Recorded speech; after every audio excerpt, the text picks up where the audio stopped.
A $100 mansion no one wanted, but something inside seemed to want her. Margaret Ellison hadn't planned on starting over at 70, but when a forgotten mansion, once tied to crime, appeared for just $100, something pulled her in. The house stood silent at the edge of town, heavy with history, and the moment her German shepherd stepped inside, he sensed what she couldn't. Something hidden, waiting. Would you have stepped inside that house, or turned around the moment it felt wrong?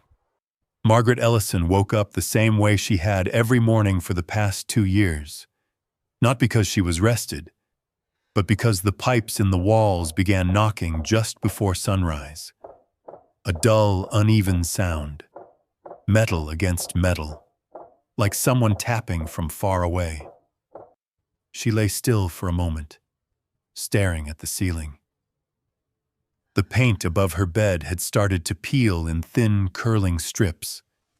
She had meant to fix it once, bought a small can of paint. It was still sitting unopened under the sink.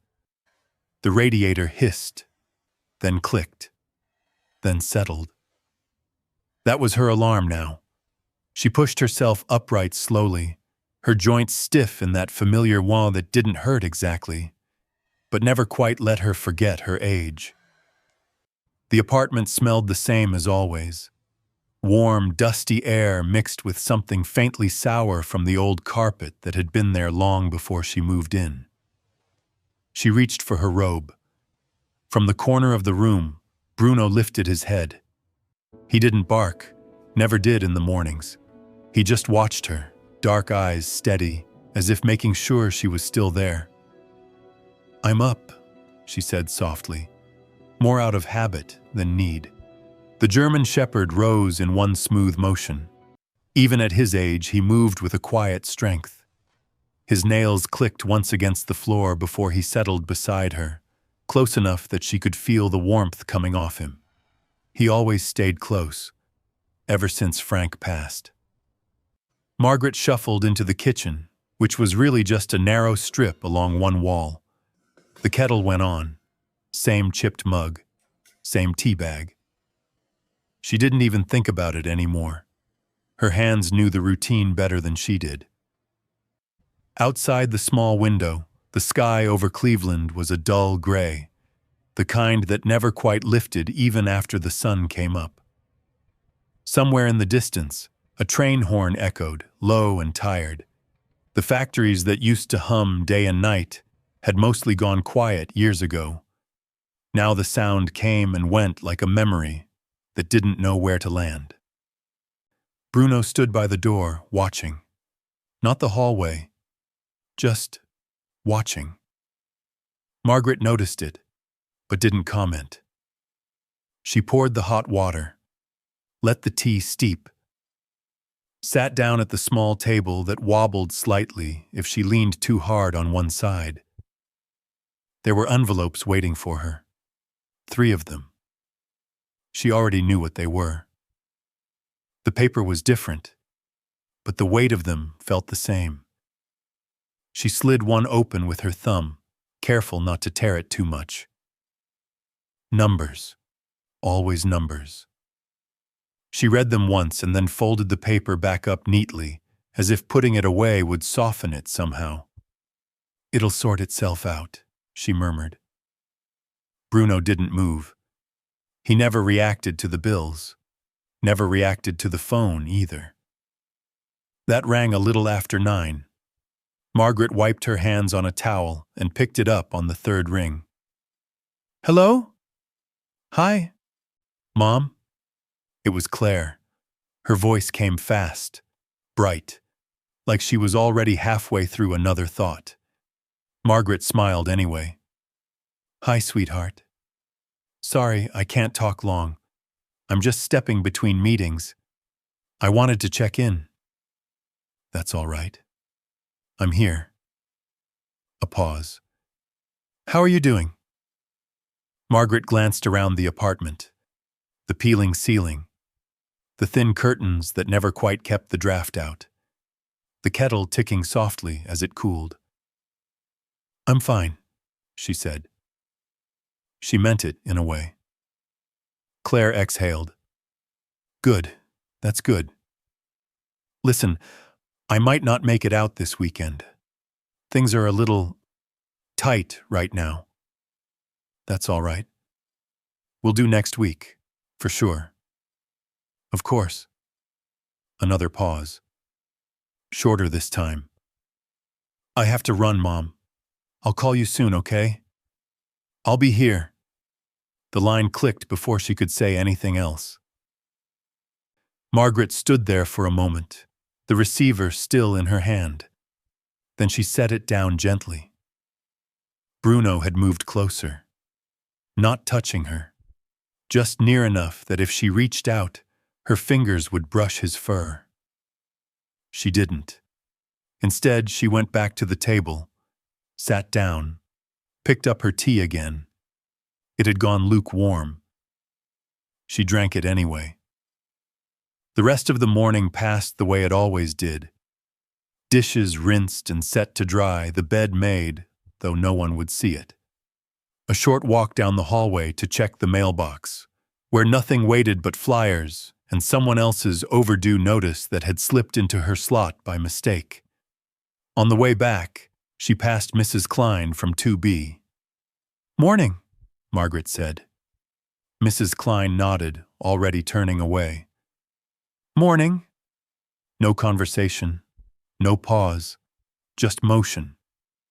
Back inside, the apartment felt smaller somehow, or maybe quieter. Margaret sat by the window for a while, watched a man across the street struggle to start his car, watched a stray plastic bag catch in the wind and drag itself along the sidewalk like it was trying to go somewhere. Bruno lay at her feet, steady, present. The only thing in the room that felt certain. She reached down finally, resting her hand on his head. His ears flicked once, then settled. "You're all I've got, huh?" she said quietly. He didn't respond, didn't need to. The day stretched ahead of her, unmarked, unhurried. And somewhere, without her quite noticing when it started, a thought began to settle in. Not sharp, not sudden, just there. Like the silence, like the peeling paint, like the calls that came less often now. She was still here, but less and less. It felt like anyone was expecting her to be. Margaret Ellison sat in her chair, her hand resting on the back of her dog, and listened to the quiet that had stayed too long. And for the first time, she wondered what would happen if she stepped outside of it. Even just once. Even just a little. Bruno lifted his head slightly, as if he had heard something she hadn't. Or maybe, as if he had been waiting. Bruno's ears stayed lifted for a few seconds longer than usual. Then he relaxed again, lowering his head back onto his paws. Margaret didn't think much of it. At least, not right away. The day moved on the way most of her days did.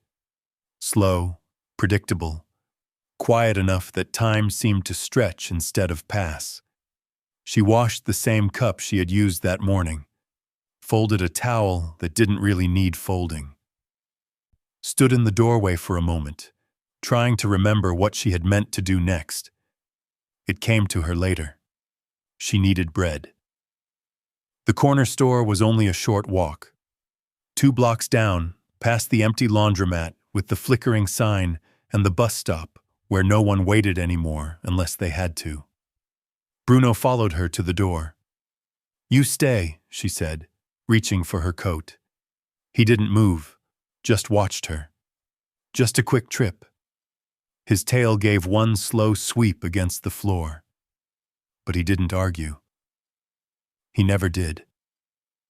Still, as she stepped into the hallway, she could feel his gaze lingering behind her.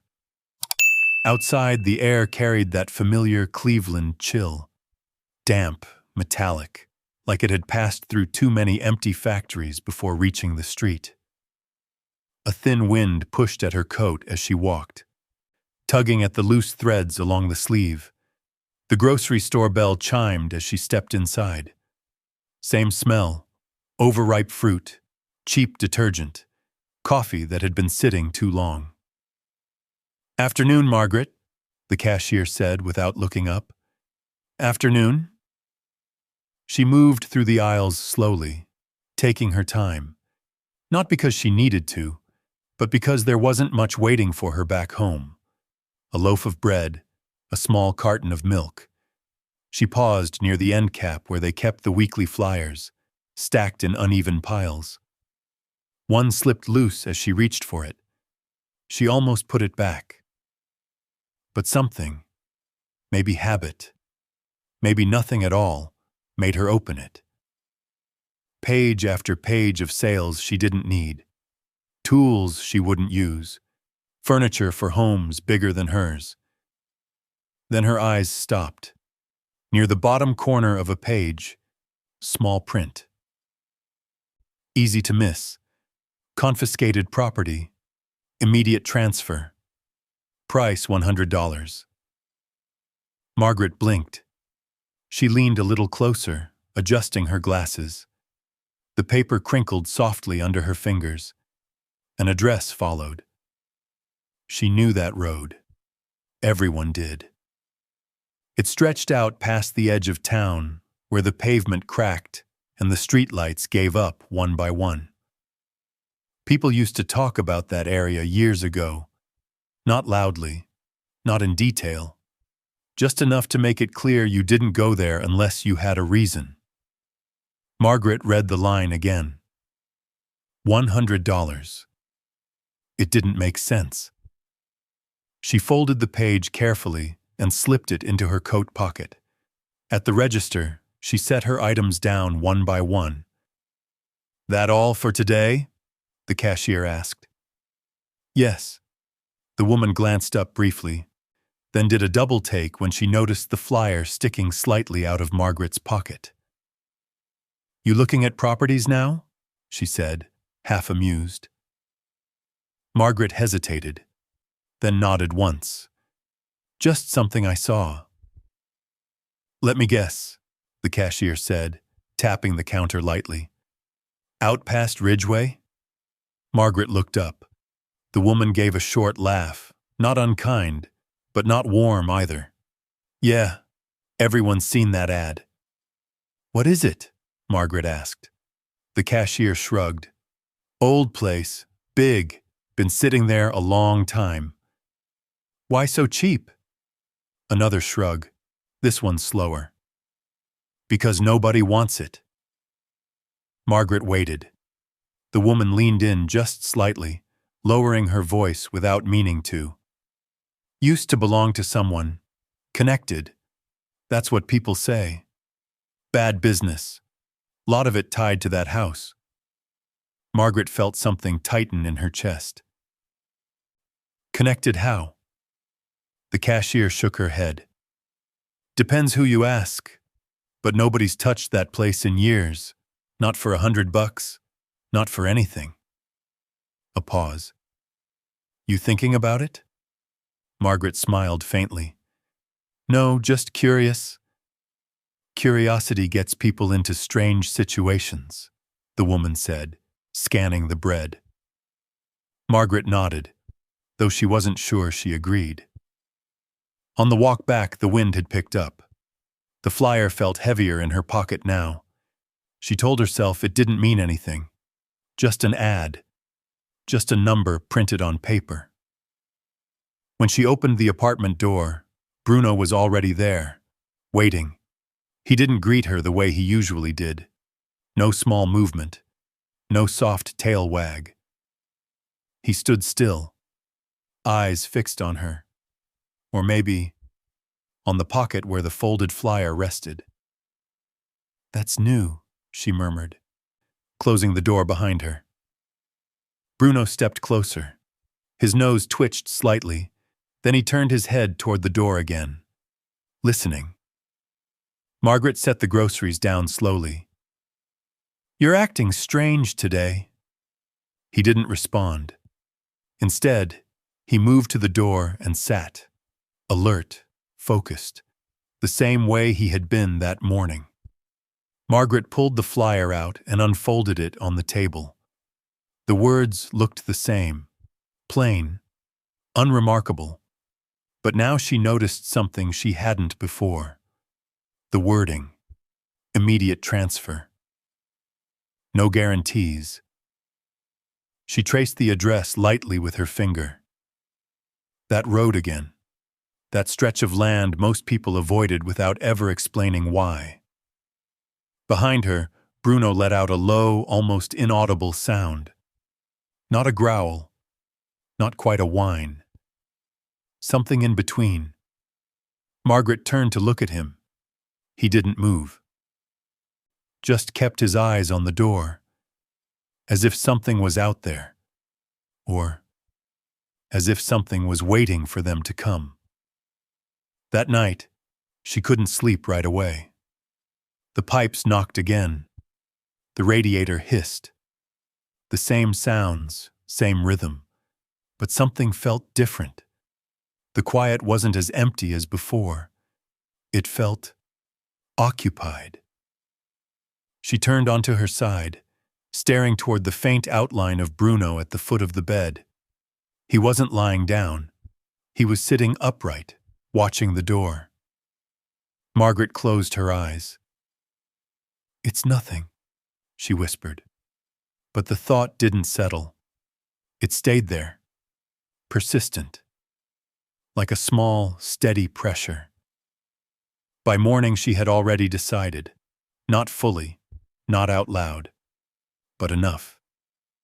She would go see it, just once, just to understand why something that made no sense wouldn't leave her alone. So Bruno stood the moment she sat up. Ready. Margaret noticed it right away. He didn't stretch like usual, didn't yawn or shake off sleep, just stood there, still and focused, as if the day had already begun somewhere else and he was late to it. "You're serious about this, aren't you?" she murmured. Bruno's ears twitched. She didn't answer herself after that. The morning passed quicker than most. No lingering over tea, no sitting by the window. She dressed with a quiet purpose she hadn't felt in a long time. Pulled on her coat.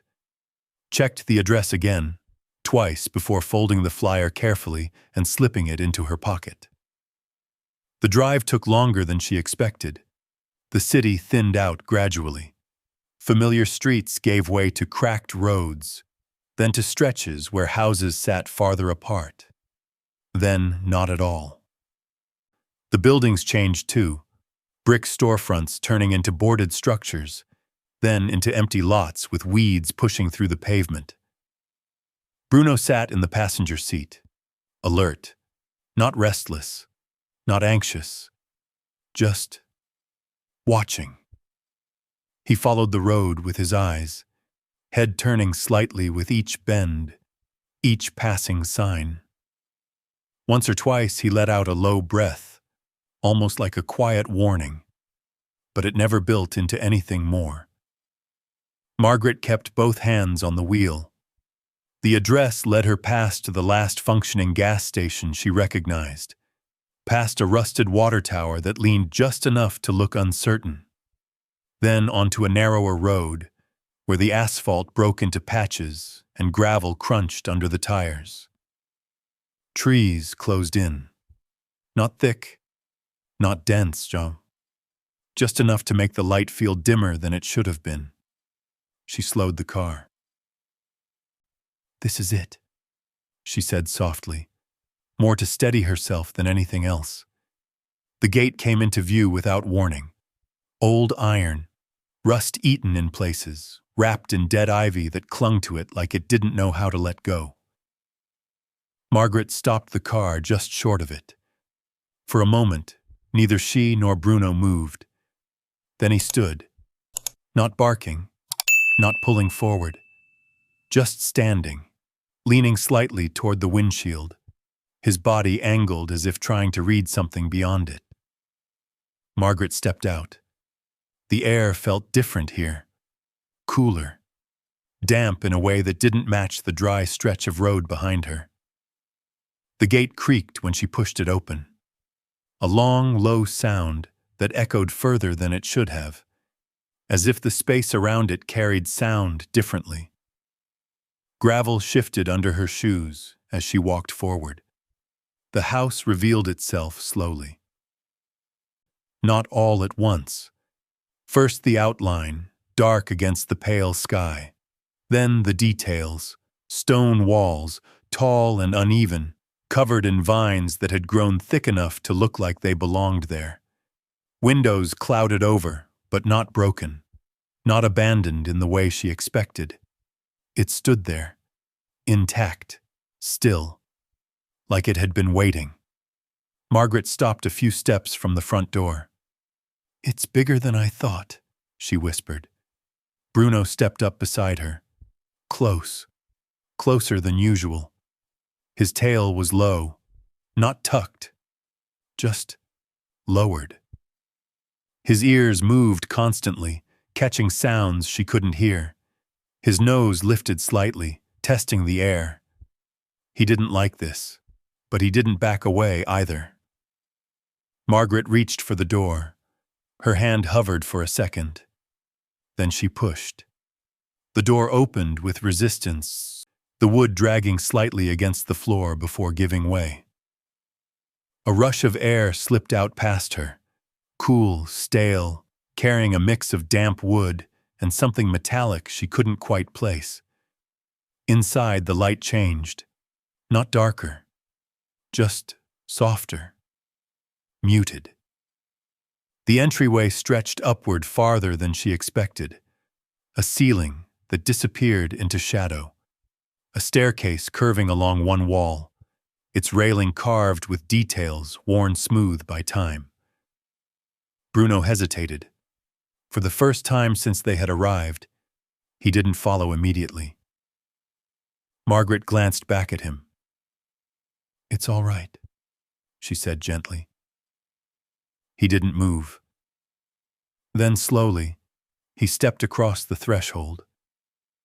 The moment his paws touched the floor, he shifted closer to her leg, almost pressed against it. She felt it, that closeness, that need. And it made her uneasy in a way she couldn't explain. The floor beneath them was stone, cold, uneven in places. Margaret took a few careful steps forward. Her shoes echoed softly. The sound didn't travel far. It seemed to stop, just short of reaching the walls. She frowned slightly. "Strange," she murmured.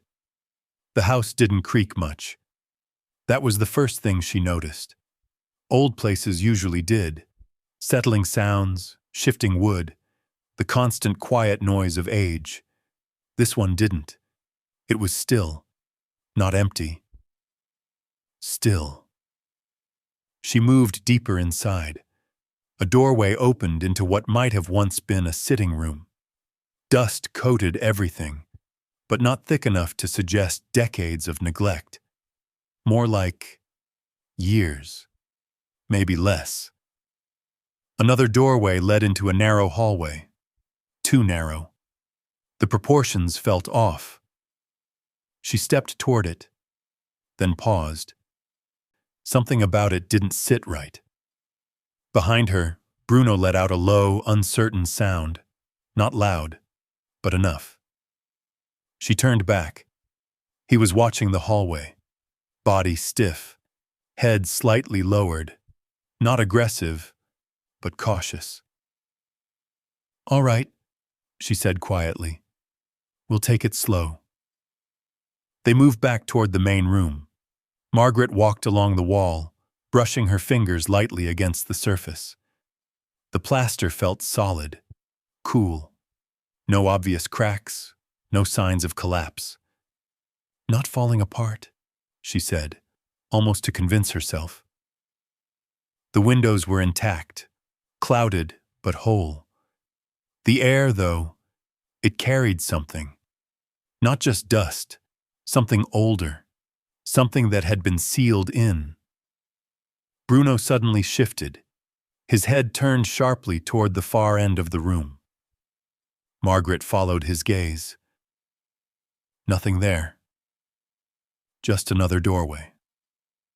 But he didn't relax. His ears stayed forward, his eyes fixed. "Bruno," she called softly. He didn't respond, didn't move, just stood there, watching. Margaret felt a small, tight pull in her chest, the kind that comes before a thought fully forms. "This place," she said slowly. She didn't finish, because she didn't have the words yet. Instead, she took a slow breath, looked around once more, at the walls, the staircase, the rooms that seemed to open into more space than should fit inside the structure she had seen from outside. Something wasn't right. Not broken. Not dangerous. Just not simple. She stepped back toward the door. "We've seen enough for today." Bruno didn't argue. He stayed close as they left. The moment they crossed back outside, his posture changed. Subtle, but clear. His tail lifted slightly, his breathing steadied. Margaret closed the door behind them. The sound it made, heavy, final, lingered longer than it should have. She stood there for a moment, looking at the house again. It didn't look abandoned anymore. Not really. It looked occupied. Not by people. By something else. Something that hadn't left. Margaret reached into her pocket and felt the folded paper. The price. $100. She let out a quiet breath. "This isn't just a house," she said under her breath. Bruno glanced at her, then back at the building, as if he already knew. Margaret didn't say anything else. She stood there a moment longer, the wind brushing lightly against her coat, the silence stretching between her and the house like something unfinished. Then she turned back to the car. "Come on," she said softly. Bruno followed. He didn't look away from the mansion until the door closed. The drive back felt shorter, or maybe quieter. Margaret kept her eyes on the road, but her thoughts didn't stay there. They kept drifting, back to the hallway. The narrow one, the way the air had felt different, and Bruno, the way he had stood still, not afraid, but not comfortable either. At a stoplight near town, she glanced over at him. He was sitting upright again, not relaxed, watching. Not her, not the street. Just forward. As if the house hadn't been left behind. By the time they returned to the apartment, the afternoon had settled into that dull gray she knew too well. Everything looked the same. The hallway, the door, the worn carpet. But something felt off. Margaret couldn't quite name it. She unlocked the door. Bruno stepped in first. That, in itself, was unusual. He usually waited. Let her go ahead. This time he moved past her, straight into the room. His nails clicked quickly across the floor. Not pacing, not wandering, heading somewhere. "Bruno?" she called. He didn't stop. He went straight to the far wall of the living room, the one near the narrow hallway that led to the bedroom. And he stopped, stared. Margaret frowned slightly, closing the door behind her. "That's new."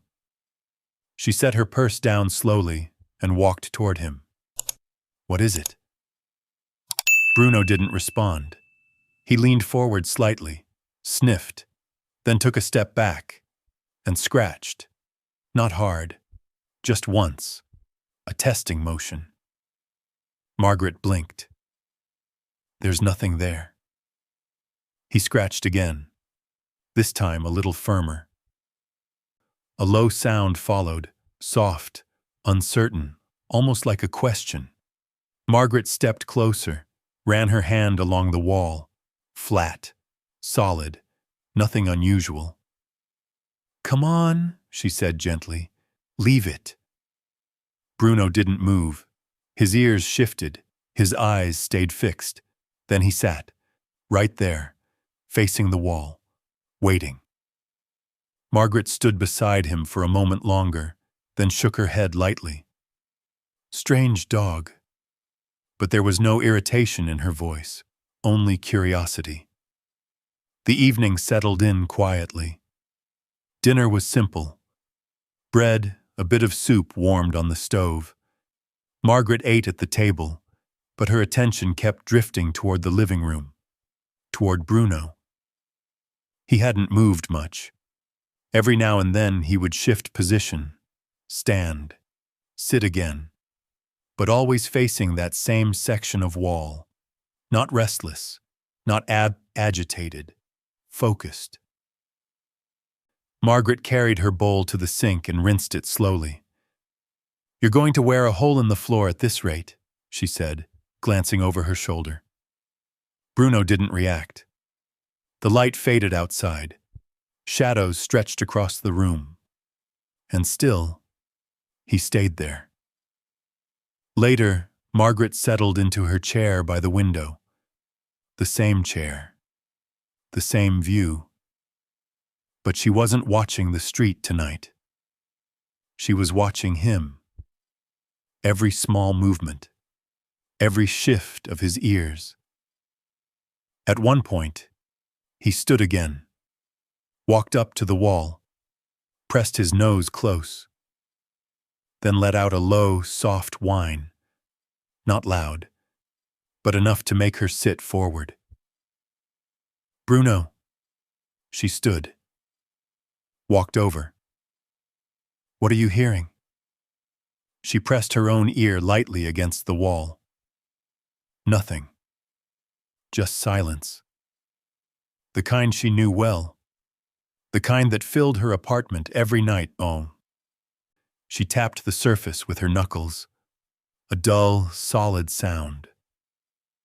"See?" she said quietly. But Bruno didn't seem convinced.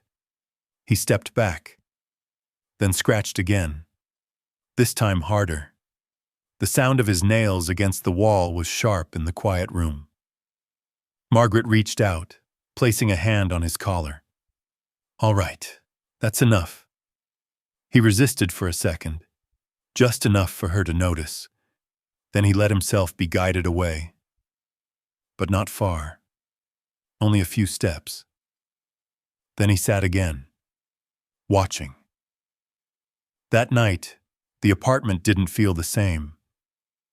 Margaret lay in bed, staring at the ceiling. The pipes knocked again. The radiator hissed, all the usual sounds.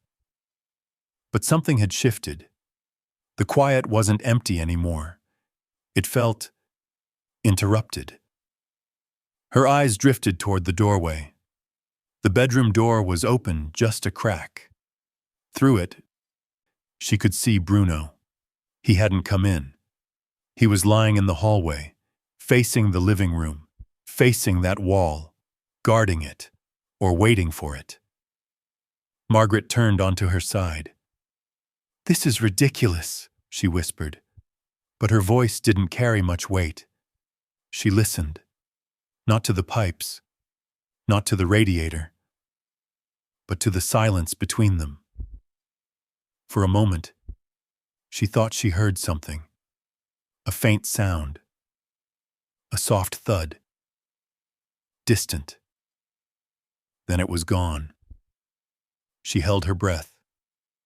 Waited. Nothing. just the steady rhythm of Bruno's breathing in the hallway. She let out a slow exhale, closed her eyes. Morning came slowly. Margaret rose, the same stiffness in her joints, the same routine waiting for her. But before she reached the kitchen, she paused. Bruno was already awake, sitting in the same spot, facing the wall. He hadn't moved. Not all night. Margaret walked toward him. "All right," she said quietly. Her hand rested against the wall again. Flat. Still. Nothing obvious. But she didn't step away this time. She stayed there, just for a moment longer, thinking. Then she tapped again, once, twice. The sound came back dull, solid, and yet, something about it felt slightly off. She couldn't explain it, couldn't point to anything specific. But the thought stayed, lingering, unsettling. Margaret stepped back slowly. Bruno turned his head toward her, not anxious, not afraid, just certain. And for the first time since she had seen that house, Margaret felt it too. Not fear, not yet, but something close to it. Something that told her this wasn't just about the mansion anymore. Something had followed them home. Or maybe something had been waiting for them down here all along. Margaret didn't like that thought. She pushed it aside the way she had learned to do with so many things over the years, quietly, without giving it too much space to grow. "It's just an old building," she said under her breath. Bruno didn't move, still sitting, still facing the wall. By noon, she had made up her mind. Not completely, not in words, but enough. She was going back. The flyer lay on the table where she had left it. The ink seemed darker today, sharper. Margaret folded it again and slipped it into her coat pocket. "Let's take another look," she said. Bruno stood immediately. This time, there was no hesitation. The second drive felt different, less uncertain, but not easier. Margaret noticed things she hadn't the day before. The way the road dipped slightly near the tree line, the broken fence half hidden by weeds, the absence of other cars. No one came this way unless they meant to. Bruno didn't settle this time. He stood for most of the drive, shifting slightly with each turn, his nose lifting now and then as if catching something carried through the cracks of the car. When the gate came into view again, Margaret slowed. Something was already there. She didn't realize it at first, just a shape beyond the trees. Then it resolved. A car, parked along the edge of the road, engine running, no lights. Margaret's grip tightened on the steering wheel. "Do you see that?" she whispered. Bruno's ears snapped forward. He didn't bark, but his body changed. Tension ran through him, subtle but unmistakable. The car didn't move, didn't turn, didn't react at all, just sat there, watching. Margaret felt the weight of it, that quiet attention. She slowed even more as she approached the gate. For a second, she considered turning around, going back, forgetting the whole thing. But then she looked at Bruno. He wasn't looking at the car. He was looking past it, toward the house, focused, certain. Margaret exhaled slowly. "All right," she said, and drove through the gate. The mansion looked the same, exactly the same. That unsettled her more than if it had changed. No broken windows overnight, no new damage, no sign that anyone had touched it. But she could feel something now she hadn't before. Not from the house, from the space around it. As if the place was no longer empty, as if someone had noticed her coming back. She parked closer this time. Stepped out. The air felt heavier. Bruno jumped down beside her, stayed close, closer than before. Margaret glanced back toward the road. The car was still there, engine running, silent. "Just someone passing through," she said. But it didn't sound convincing. Inside, the house greeted them the same way. Still, quiet, watching. Margaret moved carefully through the entryway. This time, she didn't wander. She paid attention. To the floor, to the walls, to the way the air shifted as she moved. Bruno didn't explore. He didn't look around. He walked straight past her, down the main room, toward the back. Margaret followed. "Hey, slow down." He didn't. His steps were measured, controlled, but deliberate. He knew where he was going. Or at least, he believed he did. They reached the narrow hallway again. The one that hadn't felt right. Bruno stopped. His body stiffened. A low sound built in his chest. Not aggressive, not loud, but firm. Warning. Margaret stepped up beside him. The hallway looked the same. Too narrow. Too quiet. The air inside it felt colder. She hesitated, then took a step forward. The floor shifted slightly under her weight.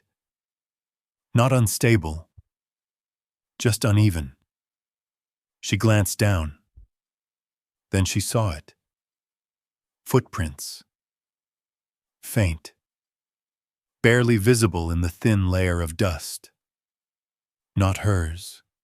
Not from yesterday. Larger. Heavier. Leading in and then gone.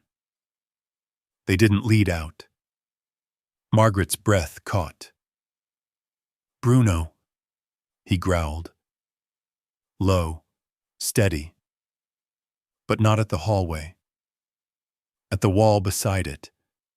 The same kind of wall. Flat. Unremarkable. Margaret stepped closer. Her hand hovered over the surface, then pressed against it. Cold. Too cold. She tapped it lightly.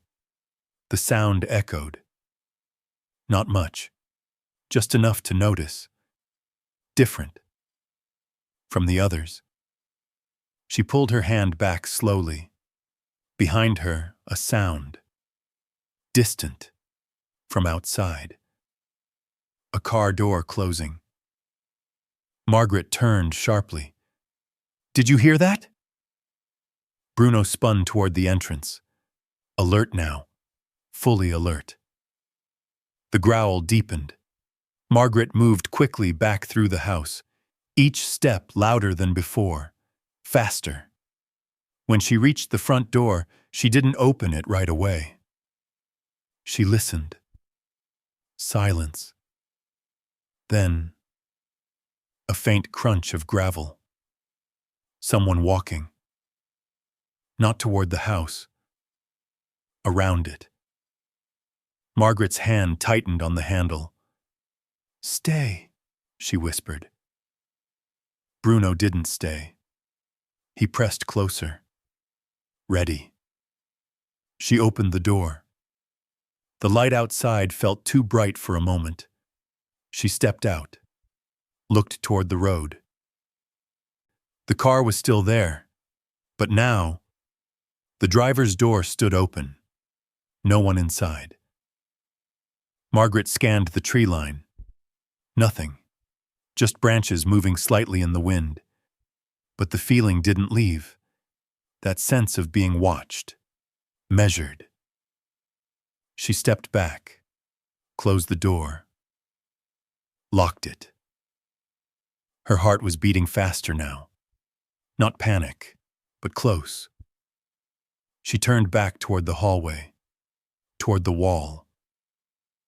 Bruno followed her gaze. Then, slowly, he moved forward. Back to it. And this time, he didn't just sit. He raised his paw and scratched, hard. The sound echoed through the quiet house. Sharp, deliberate, again and again. Margaret stared at the wall, then at the faint outline she hadn't noticed before. A subtle difference in the surface, a line that didn't quite match the rest. Her breath slowed. "Someone didn't want this found," she said quietly. Bruno didn't stop scratching. Outside, somewhere beyond the trees, a branch snapped. Margaret didn't turn. She kept her eyes on the wall. Because now she understood something she hadn't before. This wasn't just an abandoned house, and whatever was hidden inside it. Someone else knew. Margaret didn't move for a moment. She stood there in the dim hallway, her hand still hovering inches from the wall Bruno had been clawing at. The house felt tighter now, smaller, like the air itself had drawn closer. Outside, the faint sound of movement had gone quiet again. Too quiet. She swallowed. "We're not staying long," she said softly. Bruno didn't stop. His claws dragged sharply across the surface again, this time harder, more urgent. Dust shook loose in thin lines, drifting down toward the floor. Margaret reached out instinctively. "Easy," she murmured. But her hand didn't pull him away. Instead, it slid along the wall. Feeling. Searching. There it was. Subtle. A difference in texture. The plaster here wasn't quite the same. Smoother in some spots. Rougher in others. Like it had been repaired. Or covered.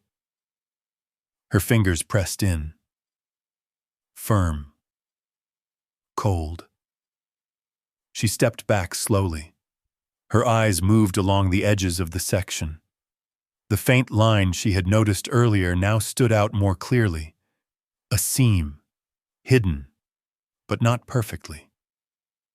"Someone closed this up," she whispered. Bruno stepped back, then forward again. Waiting. Margaret looked toward the front of the house. Silence. No footsteps now. No movement she could hear. But the feeling remained. They weren't alone. Not entirely. She turned back, made a decision, not fully formed, but enough. "All right," she said quietly. "We look, then we leave." The tools were simple. There wasn't much in the house, but she found what she needed in a side room. An old metal rod leaning against a shelf, rusted but solid enough. A broken chair leg she snapped loose with a careful twist. She returned to the hallway. Bruno stepped aside this time. Not far. Just enough to give her space. Margaret raised the rod. Hesitated. The house seemed to hold its breath. Then she struck. The sound cracked through the hallway, sharp, louder than expected. Dust burst outward in a pale cloud. She froze, listened. Nothing from outside. Nothing from the rooms. Only the echo fading. Her grip tightened. She struck again, this time harder. The plaster gave slightly. A thin fracture spread across the surface. Bruno leaned forward, watching closely. Another strike. The crack widened. A small section broke free, fell to the floor with a dull, hollow sound. Margaret stared at the opening. Darkness behind it. Not shallow. Not empty, deep. A cold breath slipped out through the gap, carrying that same metallic scent. Stronger now. Older. She stepped back instinctively. "What is this?" she whispered. Bruno didn't hesitate. He moved forward immediately, nose pressed near the opening, sniffing with sharp, focused breaths. His posture changed. Not tense anymore. Not uncertain. Something had shifted. Margaret noticed it. "You know this," she said quietly. Not a question. He scratched again. The opening widened. More plaster fell. Then, brick. Rough. Mismatched. Different from the rest of the wall, she crouched down, touched it, loose, poorly set. "Someone rushed this," she murmured. Her fingers worked at the edge. One brick shifted, then another. They came free easier than they should have. Margaret set them aside carefully, each one revealing more darkness behind it. More cold air. More silence. Bruno pushed closer. His shoulder brushed against her arm. Steady. Grounding. After several minutes, the gap was wide enough. Margaret leaned in. Tried to see. Nothing at first. Just black, then shapes. Faint outlines. Edges. Not just a cavity, a space. A room. Her breath slowed. "This wasn't storage," she whispered. Behind her, a sound. Faint. From outside. A footstep. Closer this time. Margaret turned sharply. The front of the house remained out of sight from the hallway, but she could feel it. That presence. Lingering. Waiting. She looked back at the opening, then at Bruno. He wasn't reacting to the outside anymore, only to what was inside the wall. Focused, calm, certain. Margaret made another decision, faster this time. "We're not leaving yet." She widened the opening further, carefully, quickly. More bricks came loose. The gap expanded enough for her to fit through if she needed to. Bruno didn't wait. The moment the space allowed it. He slipped inside. Margaret inhaled sharply. "Bruno, wait!" But he was already through, gone from sight. A second passed. Then two. No sound. No movement. Margaret dropped the rod, kneeled, and followed. The air inside hit her first. Cold. Still. Thick with the scent of metal and paper. Her shoes touched a different surface. Not stone. Concrete. Flat. Solid. She straightened slowly, eyes adjusting. There was light. Faint. Seeping in from somewhere above. Maybe a small opening. Maybe cracks she couldn't see. Enough to outline the space. Shelves. Metal. Running along the walls. Boxes stacked neatly. Not scattered. Not abandoned. Organized. Intentional. Bruno stood a few feet ahead. Still. Looking around. But not tense, not afraid. Margaret stepped forward carefully. Each sound she made felt louder here, contained. The room absorbed it differently. Her hand reached out, touched the edge of a shelf. Dust, but not thick, not untouched. "This was used," she whispered. Her eyes moved across the room. Boxes, folders, shapes she couldn't fully make out yet. Nothing broken, nothing thrown aside. Everything placed. Deliberately, a hidden space built to be found or not found. She turned slowly, looking back toward the opening, the hallway beyond, the house, the silence, then back to the room. Something shifted inside her. Not fear, not anymore. Something else. Something heavier. More real. "This wasn't meant to stay buried forever," she said quietly. Bruno stepped closer. His body relaxed now. The tension that had driven him was gone, replaced by something steady, certain, as if this room was what he had been trying to reach all along. Margaret looked around once more, then down at her hands. Dust-covered, shaking slightly. Not from fear, from realization. Whatever this was, it had been hidden for a reason, and now it was open. Margaret didn't step further in right away. She stood just inside the threshold of the hidden room, letting her eyes adjust, letting the silence settle around her. The air felt heavier here. Not stale exactly, but contained, like it had been sealed with purpose. Bruno moved slowly across the concrete floor. No hesitation now. No tension.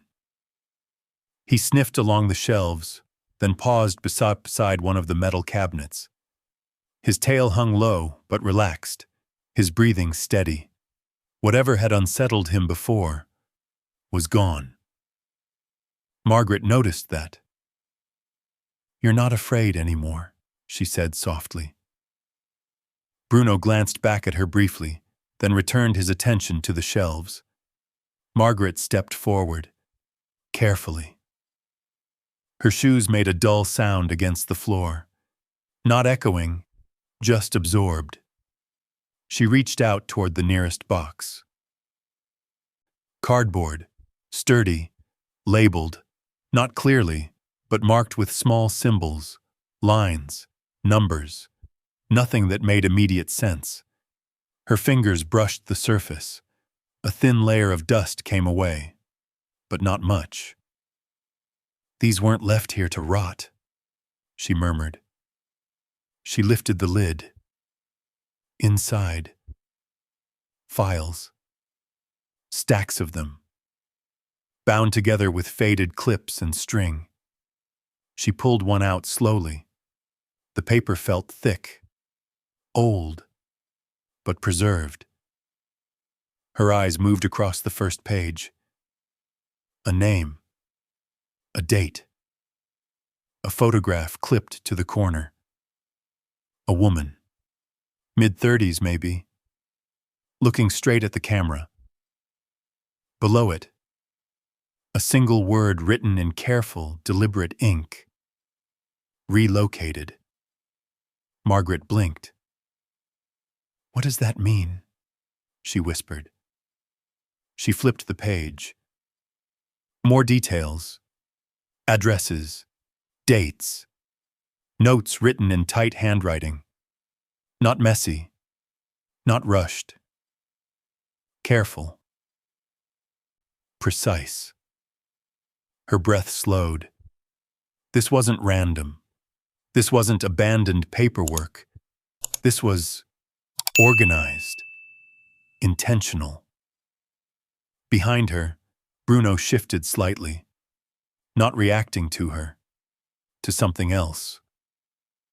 Another shelf. Margaret followed his movement.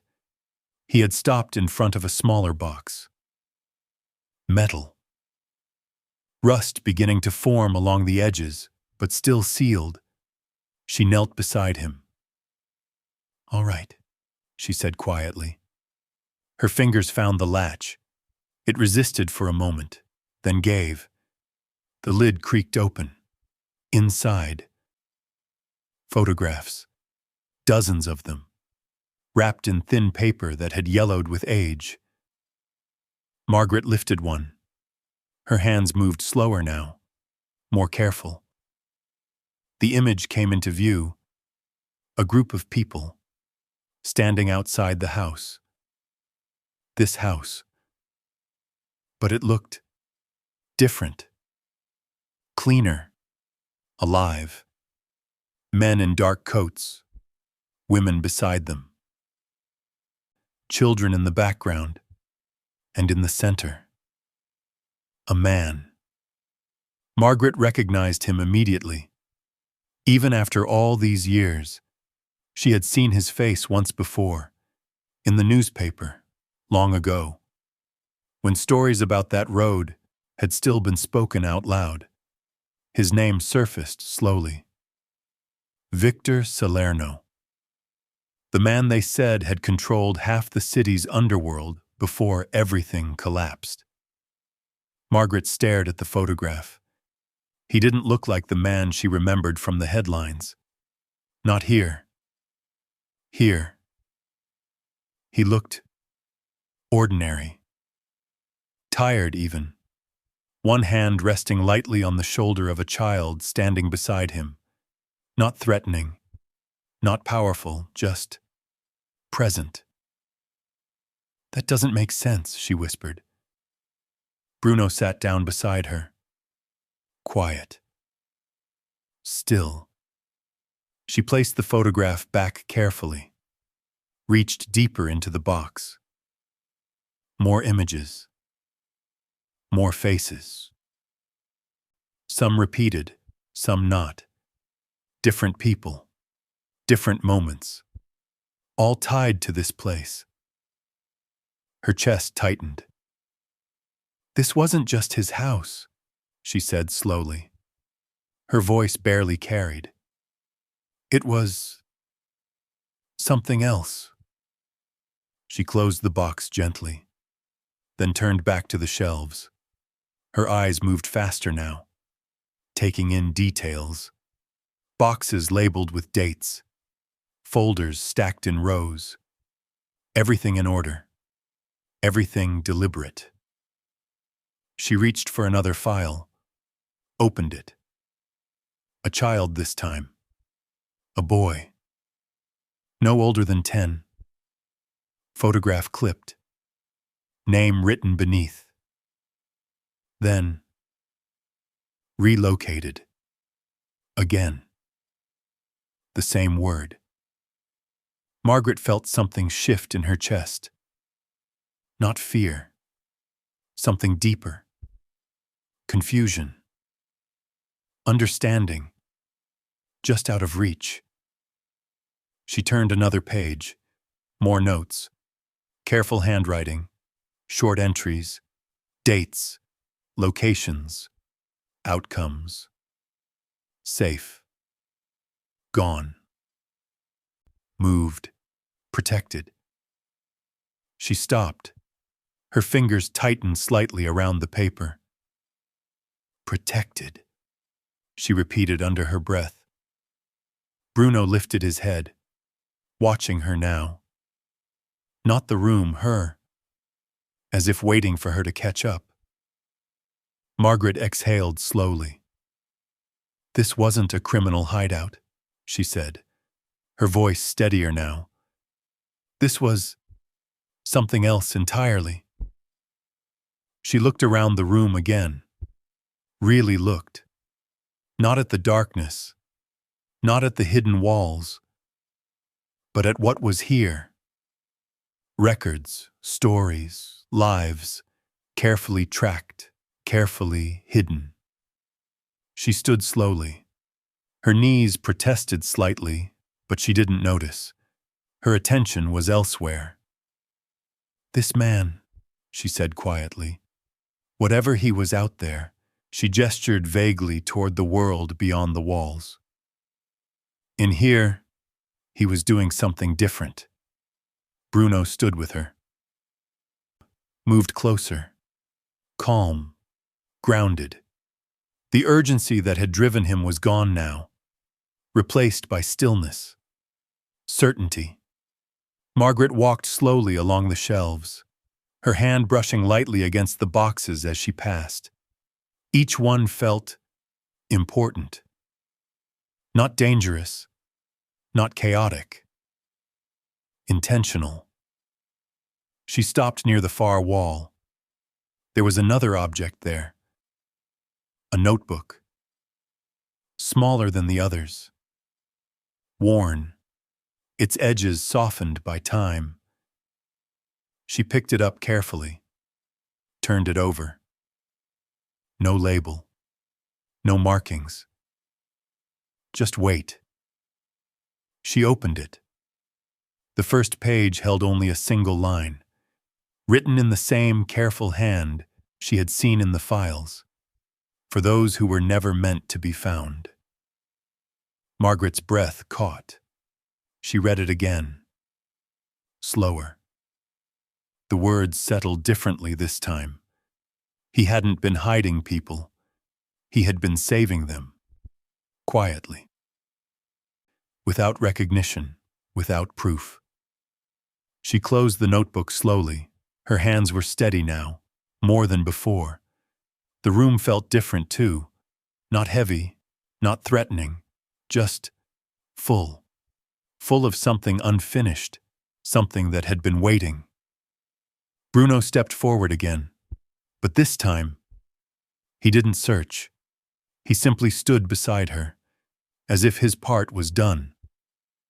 Margaret looked around once more, at the shelves, the boxes, the lives contained within them, then toward the opening in the wall, the house beyond it, and beyond that, the road, the car, the people watching. Her jaw tightened slightly. "They didn't want this found," she said quietly. Not a question, a fact.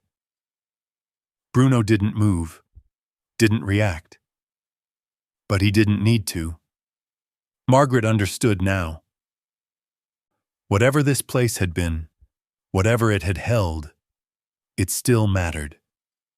And the moment she had opened that wall, she had stepped into something much bigger than she had planned. Margaret stood still in the hidden room.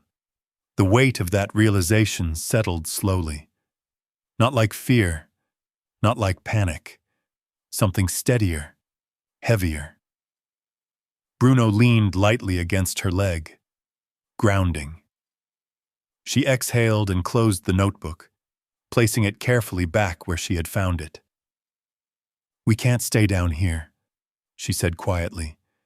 Not because she wanted to leave, but because she understood now. This place wasn't forgotten.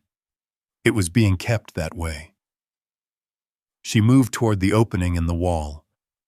Each step felt louder than before, more deliberate. Bruno followed without hesitation. When they stepped back into the hallway, the air shifted again. Warmer, but not comforting. Just different. Margaret reached for the loose bricks. "One at a time," she murmured. She didn't rush, didn't panic. She placed them back as best she could, covering the opening enough to make it less obvious. Not perfect, not hidden, but not exposed either. Bruno watched her, calm, patient. When she finished, she stepped back, looked at the wall, then nodded slightly to herself. "For now," she said. The house felt different now. Not empty. Not waiting. Aware. Margaret moved through the rooms slowly, not exploring anymore, not curious in the same way. She was thinking about the files, the names, the word that kept repeating, relocated, protected. Her eyes drifted to the staircase, then to the windows. Everything looked the same, but she knew better now.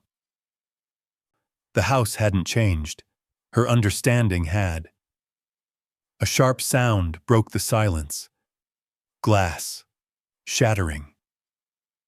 Margaret froze. It came from the front of the house. Loud. Sudden. Bruno reacted instantly. His body snapped into alertness, ears forward, a low growl building deep in his chest. "Stay close," Margaret whispered, her voice steady but tight. They moved toward the entrance, careful, step by step. The broken window came into view first, fragments of glass scattered across the floor, cold air spilling in, and in the center of it, a rock, wrapped in paper. Margaret stopped. Her heart began to beat faster, not wild, but sharp, focused. Bruno stepped slightly ahead of her, positioning himself between her and the open window. Protective. Margaret reached down slowly, picked up the rock, unwrapped the paper. The message was simple, clear. Stop digging. She stared at the words. No signature, no explanation. Just certainty. She folded the paper once, then again. Her hands didn't shake. That surprised her. "What do you think, Bruno?" she said quietly. He didn't answer, but he didn't relax either. His eyes stayed fixed on the window, on the outside. Watching. Waiting. Margaret stepped forward. Carefully. Looked out through the broken glass. The trees shifted slightly in the wind. Nothing moved. Nothing visible. But the feeling returned. Stronger now. They were out there. Not close, not yet. But watching. Measuring. She stepped back. Closed the distance between herself and the door. Locked it. Even though she knew time. A broken window made that meaningless. Still, It felt necessary. The house settled again, but not the same way it had before. This silence was different. Charged. Margaret stood in the center of the room for a long moment, the note still in her hand, the broken glass at her feet. Then she walked to the fireplace, kneeled, placed the paper inside, struck a match, watched it burn. The edges curled, the ink darkened, then disappeared. She stayed there until nothing was left but ash. Bruno didn't move, didn't look away from the window. When she stood again, something had shifted. Not outside, inside her. The fear was still there, but it wasn't leading anymore.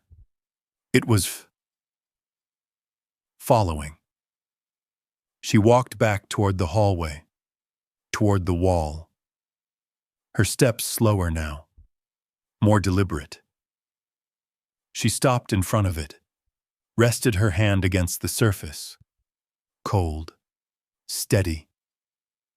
"This matters," she said quietly. Not to Bruno. Not to the house. To herself. Bruno came to her side. Calm. The urgency that had driven him before was gone, replaced with something quieter, confidence. He sat beside her, watching her now. Not the wall, her, as if waiting for her next decision. Margaret looked down at him, then back at the wall, then toward the broken window. The outside world, the people who wanted this buried. A long breath, then a small nod. "I understand now," she said. Her voice wasn't loud, but it carried. The house didn't respond, didn't move, but the silence felt different, not empty, not watching, listening. Margaret turned away from the wall, walked slowly back into the main room. Bruno followed, close, steady. The broken window let in the cold air, but she didn't rush to fix it. Not yet. She stood there, looking out toward the trees, toward the unseen presence beyond them. For the first time in a long while, she didn't feel invisible. She felt necessary, and that changed everything. Margaret didn't leave that day. Not right away. She stood by the broken window until the light shifted, until the gray sky deepened into something colder. The wind moved through the opening, brushing past her coat, carrying the faint smell of damp leaves and distant road dust. Bruno stayed beside her, not tense, not restless, present. She turned slowly and looked around the room again. The same walls, the same worn floor, the same quiet weight of the house pressing in from every side. But now, it wasn't unfamiliar anymore. It was understood. Not completely, but enough. By late afternoon, she moved with purpose, not wandering, not uncertain. She found a broom leaning in one of the side rooms and returned to the front, swept the broken glass into a neat pile, the sharp edges scraping softly across the floor. Bruno watched. His eyes followed every movement. When she carried the shards outside, he stepped ahead of her, scanning the tree line before she crossed the threshold. Guarding. She noticed that. "You've decided, haven't you?" she said quietly. He didn't respond, but he didn't leave her side. She returned inside and closed the door behind her. The lock clicked. Meaningless, maybe, but still something. Margaret stood there for a moment, her hand resting on the handle. Then she turned, back toward the house. "I'm not walking away," she said. Not loudly, but clearly. The words settled into the space. No answer came. Just the same stillness. But it felt different now. Less distant. More aware. The evening came slowly. Margaret didn't leave. She found an old chair in one of the rooms and dragged it closer to the main area. The legs scraped across the floor, echoing softly through the house. She sat. Bruno lay down beside her, watching, listening. Every now and then his ears would shift, catching sounds she couldn't hear. But he didn't growl, didn't tense. Whatever had unsettled him before was gone, replaced by something steady. Confidence. The quiet stretched, but it didn't feel empty anymore. Margaret leaned back slightly, her hands resting in her lap. Her mind moved through everything she had seen. The files, the photographs, the word that stayed with her. Protected. She let out a slow breath. "That's what this place was," she said. Not asking, understanding. She glanced toward the hallway, toward the hidden wall. "You didn't hide people to disappear them," she murmured. "You hid them to save them." Bruno lifted his head slightly, listening, then rested it again. The sound came sometime after dark, soft, barely there, a footstep, outside. Margaret didn't move right away. She listened. Another step. Then silence. Bruno stood. His body shifted, not into fear, but into readiness. Margaret rose slowly, walked toward the window, careful not to step too close to the broken edge. She looked out. Nothing at first, just trees, shadows, then movement. A figure. Farther back this time, near the road, standing still, watching. Margaret didn't wave, didn't call out. She just stood there, meeting the silence with her own. After a moment, the figure turned, walked away, gone. Bruno let out a low breath. Not a growl, not a warning, just acknowledgement. "They're not done," Margaret said quietly. She stepped back from the window, turned toward the center of the room. "But neither am I." The next morning, she returned to the apartment. Not to stay, just to gather what she needed. Clothes, a blanket, a few essentials. The apartment felt smaller than before. Quieter. The same smell of radiator heat and worn carpet greeted her, but it didn't feel like home anymore. Bruno moved through it quickly, restless, as if he didn't belong there now. Margaret noticed. "I know," she said softly. She packed what she could into a single bag, left the rest. The unpaid bills remained on the table, unchanged, unimportant. She paused for a moment before leaving, looked around, then nodded once. "Thank you," she said. For what, she wasn't sure. Then she closed the door behind her. Back at the house, the air felt different. Not warmer, not safer, but right. Margaret stepped inside without hesitation this time. Bruno followed, confident.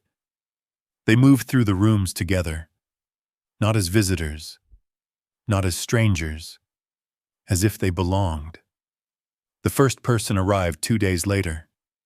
She didn't knock loudly, just a soft tap, careful, uncertain. Margaret opened the door slowly. A woman stood there, mid-40s maybe, tired eyes, a small bag slung over her shoulder. She didn't explain much, didn't need to. Margaret understood. Not from words, from the look. From the way her hands held the strap of the bag too tightly. "You can stay for a few nights," Margaret said. Simple, no questions. The woman nodded. Relief passed across her face in a way that didn't need explaining. Bruno stepped forward, not aggressive, not hesitant. He circled once, sniffed, then settled, accepting. Margaret noticed that too. "You're safe here," she said quietly. Days passed, then more. The house changed, slowly, subtly. Margaret cleaned, opened windows, let light in. The dust lifted. The air shifted. Rooms that had felt heavy began to breathe again. Bruno adapted quickly. He learned the space, patrolled it, watched the doors, the windows, every entrance, every sound, always aware, but never unsettled. Another person came, then another, always quiet, always careful. Word spread in ways Margaret didn't track, didn't need to. She didn't ask how they found the place, only what they needed. A place to rest, a place to disappear for a while, a place to feel protected. The word stayed with her. Protected. One evening, Margaret stood in the main room. The house was quieter again, but not empty. Never empty now. Bruno sat beside her, calm, steady. She looked around, at the walls, the floors, the space that had once felt too large, too uncertain. Now, it felt full, not crowded, not busy, but meaningful.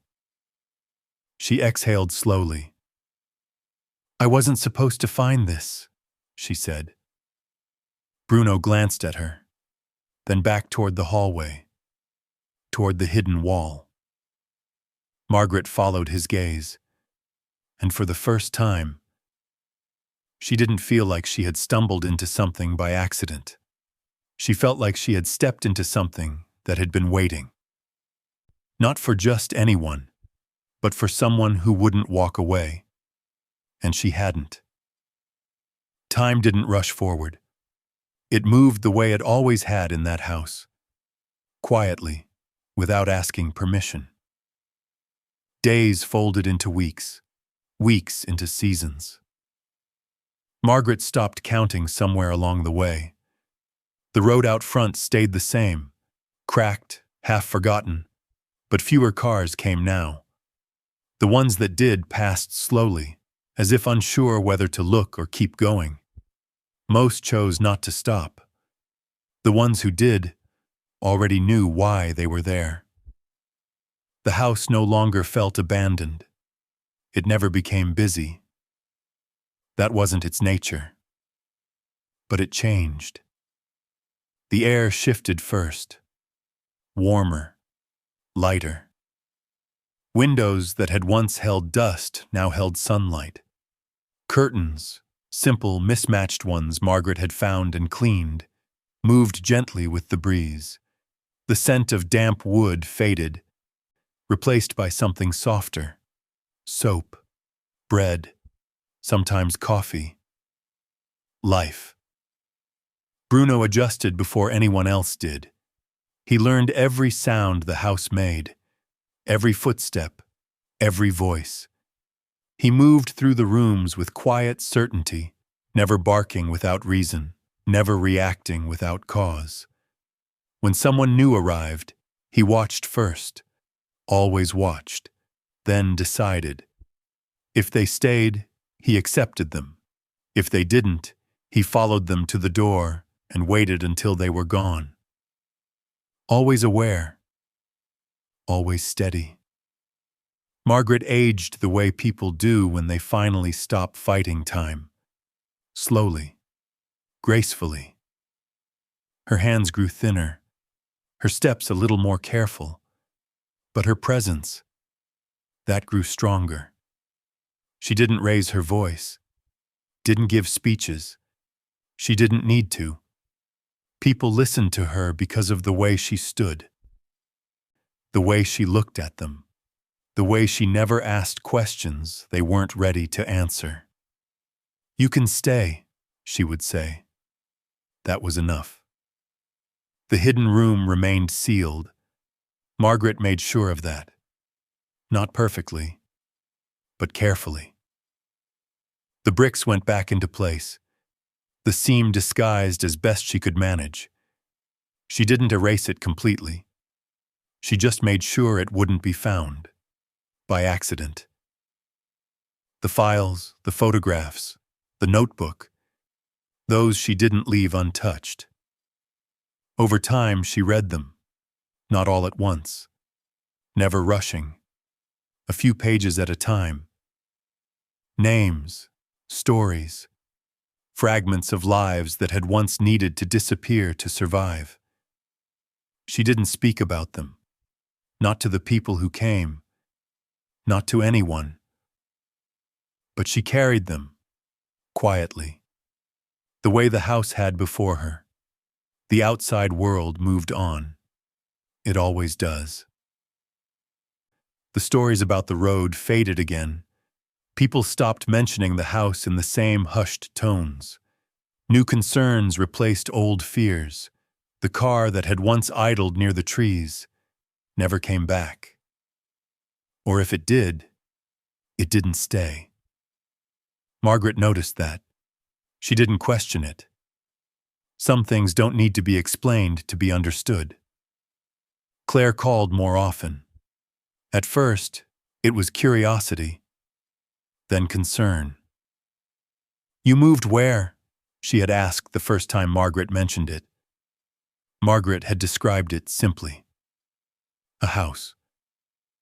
Outside the city. Quiet. Different. Claire didn't visit right away. But when she finally did, she stood in the doorway for a long time, taking it in. The size, the silence, the people moving quietly through it. Bruno approached her first. Calm, measured. He circled once, then sat. Claire exhaled slowly. "You live here?" she asked. Margaret nodded. Claire looked around again, at the light coming through the windows, at the worn floors that had been cleaned and cared for, at the faces of people who didn't look lost anymore. "You built this?" she asked. Margaret shook her head gently. "No," she said. "It was already here." Claire didn't ask anything else. Years passed. Not many, but enough. The house settled into itself. Not a secret, not a rumor. Something quieter. Something understood only by those who needed to understand it. People came, stayed, left. Some returned. Some didn't. Each one carried a piece of it with them. Just like Margaret did. Bruno grew older. The strength in his legs softened. His pace slowed, but his presence never faded. He still walked the halls, still paused at the doors, still watched the windows. And at night, he still lay in the hallway outside Margaret's room, facing the house, as if listening. Not for danger, but for something deeper. Something only he had known how to find in the first place. One evening, Margaret stood by the front window, the same place she had stood on that first day. The trees had changed, grown fuller. The light filtered through them differently now, warmer, softer. She rested her hand against the glass. Behind her, the house was quiet. Not empty. Never empty. Just settled. Bruno lay nearby, his breathing slow, steady. Margaret glanced back at him. A faint smile touched her face. "You found it," she said softly. He didn't move, but his ears shifted slightly, as if he heard her, or maybe as if he had always known. Margaret turned back to the window. The road beyond it stretched out the same way it always had, leading away, leading back. She didn't feel the need to follow it anymore. Everything she needed, everything that mattered, was already here. And in the quiet that followed, she understood something that didn't need to be spoken out loud. What shocked everyone, wasn't the hidden room. It wasn't the files, or the truth buried behind the walls. It was what came after. What someone chose to do when they found it. Because sometimes, the places people warn you to avoid aren't dangerous because of what they are, but because of what they hold. And sometimes, purpose doesn't come from discovering something valuable. It comes from deciding not to turn away from it. Margaret stood there a moment longer, then turned back into the house, not as someone passing through, but as someone who had stayed. And that made all the difference. Margaret turned back to the window. The road beyond it stretched out the same way it always had, leading away, leading back. She didn't feel the need to follow it anymore. Everything she needed, everything that mattered, was already here. And in the quiet that followed, she understood something that didn't need to be spoken out loud. What shocked everyone wasn't the hidden room. It wasn't the files or the truth buried behind the walls. It was what came after, what someone chose to do when they found it. Because sometimes the places people want to avoid aren't dangerous because of what they are, but because of what they hold. And sometimes purpose doesn't come from discovering something valuable. It comes from deciding not to turn away from it. Margaret stood there a moment longer, then turned back into the house, not as someone passing through, but as someone who had stayed, and that made all the difference.